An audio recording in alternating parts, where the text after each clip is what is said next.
해서 일할 수 있느냐? 가장 좋은 방법은 같이 아이디어에 대해서 얘기를 하고 토론을 했을 때 목소리가 큰 사람 또는 지위가 높은 사람이 항상 이기는 체제보다는 항상 사실을 가지고, 다시 얘기해서 데이터를 가지고 얘기할 수 있는 환경이 돼야 된다는 거죠. 제가 이 회사에 온 지 한 10개월 정도 됐습니다. 그래서 들어온 지 얼마 안 돼서요. 저희 이제 본사 임원들한테 발표할 기회가 있었는데, 제가 아주 구글에 처음 들어왔을 때 많이들 하는 그런 이제 실수를 했는데요. 그거는 높으신 분들한테 발표할 때 다 같이 하는 것들이 뭐죠? 요점만 얘기합니다. 그렇죠? 바쁘신 분들. 그 사람들은 뭐 다 디테일 듣는 것보다는 요점만 얘기하게 되죠. 그래서 하던 대로, 그 전에 대부분의 사람들은 이렇게 뭘 원합니다라고 했습니다. 그 얘기를 했을 때 이제 저희 임원분들은 우리 회사에서는 대부분이라는 얘기는 쓰지 않는다. 도대체 몇 명이냐? 라는 얘기를 물어보셨습니다. 그러니까 우리가 어떤 아이디어 그리고 어떤 결론을 갖다가 그 서제션을 사람들하고 커뮤니케이션 할 때 대부분이란 말, 대부분의 사람들이란 말을 쓰는 것보다는 우리가 10,000명을 조사해 보니까는 7,537명이 이렇게 대답을 했기 때문에 우리는 이렇게 가는 것이 맞다라고 얘기하는 것이 저희 회사 내에서 커뮤니케이션을 하는 방법입니다.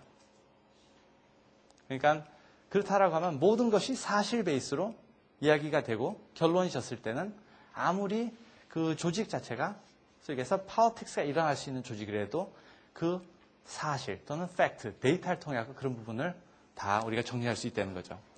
그럼 이런 것들이 어떻게 가능하냐? 우리는 이제 그 디지털 세계에 살고 있습니다.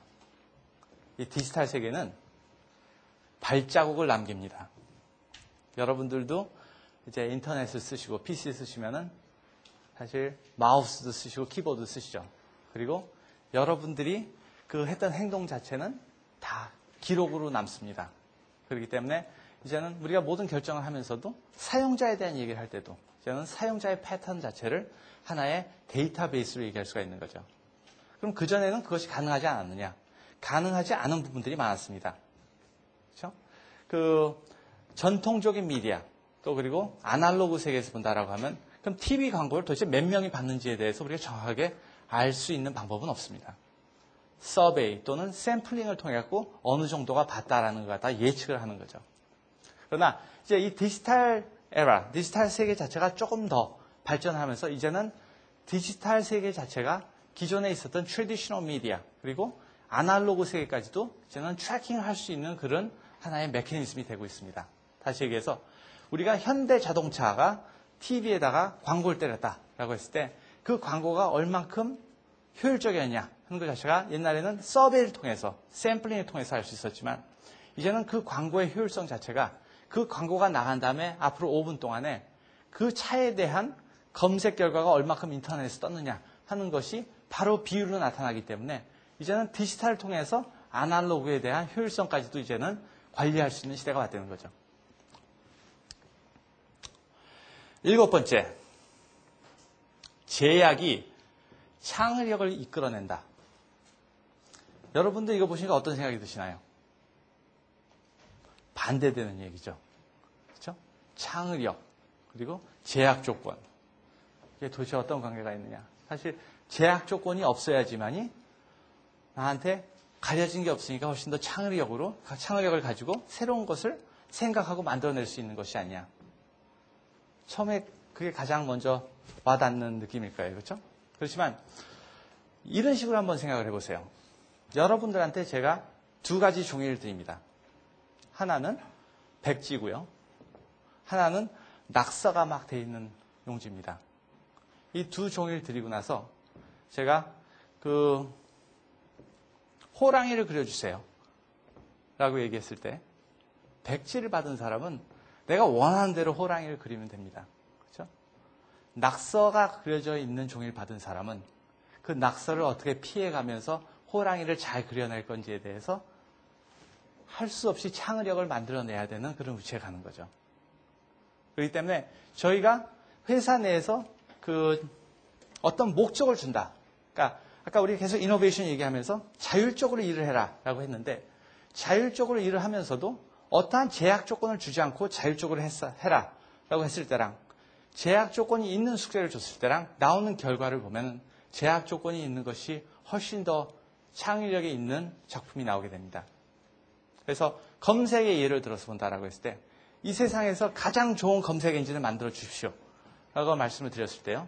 거기서 나올 수 있는 결과와 검색 엔진을 개발하시면서 90년대에 나온 펜티움 컴퓨터에서 전화선을 가지고도 0.5초 내에 검색 결과가 나올 수 있는 엔진을 만드십시오 라는 두 가지 숙제를 드렸을 때 두 번째 숙제를 받으신 분이 훨씬 더 우리가 원하는 더 좋은 제품을 만들어낼 수 있는 그런 확률이 높다는 겁니다.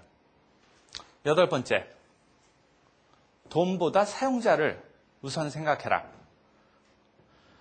저희 회사 내에서는 이런 얘기를 많이 합니다. 돈은 신경 쓰지 않는다.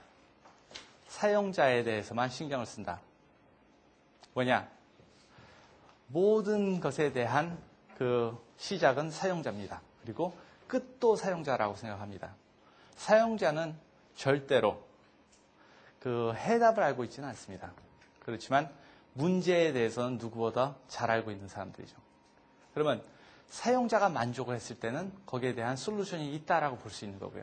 그리고 솔루션이 있어서 많은 사람들이 사용하고 그리고 그 과정에서 얻는 혜택이 있다라고 했을 때는 그걸 가지고 나서 다시 해서 돈을 벌 수 있는 방법은 그 다음에 생각해도 절대 늦지 않다는 겁니다. 얼마 전에 저희가 이제 안드로이드라는 모바일 플랫폼을 발표했다고 이제 그 언론에 나갔었는데요. 이 제품은 저희가 여러 해에 많은 투자를 해서 만들었습니다.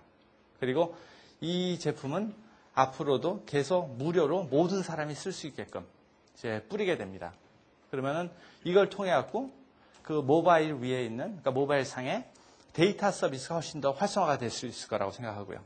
그리고 그러면 단순히 여기에 대해서 혜택을 받는 것은 저희 회사뿐만이 아니라 모바일 폰을 쓰고 그리고 모바일 폰을 가지고 사업을 하는 모든 사람들이 혜택을 받을 수 있는 하나의 기술입니다. 그러면 왜 저희 회사에서 다 돈을 투자해갖고 개발한 것을 모든 사람이 쓸 수 있게끔 하느냐? 일단은 사용자가 이걸 좋아하고 그리고 이것이 활성화가 됐을 때는 우리뿐만이 아니라 이 모바일 이코시스템 안에 있는 모든 사람들이 하나의 사업을 만드는 것은 그 다음에 생각하면 된다는 거거든요. 그래서 그런 식으로 저희는 사용자의 포커스를 두고 그리고 마니타이제이션이라는 것은 나중에 생각하자라는 생각하고 있습니다. 절대로 돈을 버는 것 자체가 사용자의 그 패턴 그리고 사용자가 제품을 더 쓸 수 있는 것을 막는 하나의 제약 조건이 돼서는 절대로 안 된다는 거죠. 아홉 번째, 프로젝트를 죽이지 말고 나중에 다시 활용해라 얘기하고 있습니다.